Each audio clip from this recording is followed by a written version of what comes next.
আমাকে এইভাবে ক্রিমিনাল সাজানোর প্রয়োজন হয় না। আপনি কি আমার চাকরি রক্ষা করবেন? যা মান সম্মান গেছে গেছে, আমার মোবাইলে কল রেকর্ডিং হয়, আপনারা শুনেন। থ্যাংক ইউ সবাইকে এটা আমাকে প্রশ্ন করার জন্য।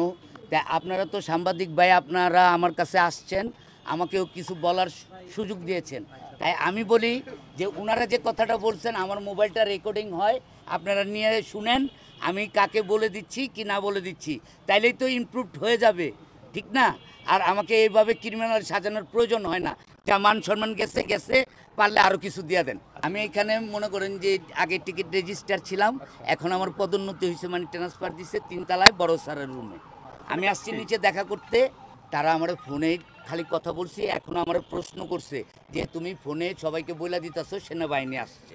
তাদেরকে আমি বলছি যে আপনারা ইমপ্রুভ চান, আমার মোবাইলে কল রেকর্ডিং হয়, আপনারা শুনেন। যদি এরকম কোনো কথা থাকে তাহলে আমাকে যে শাস্তি দিব আমি এক কথায় চলে যাব।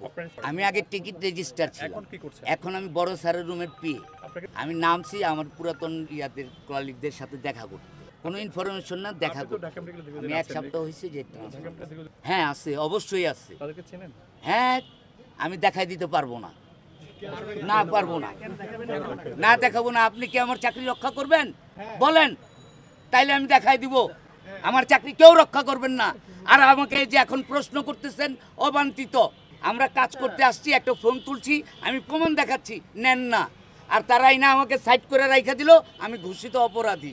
কোথায় যাব বলেন? দালালরা অনেক কাজই করে, সেটা আমাদের চোখে অগোচরে অগোচরে।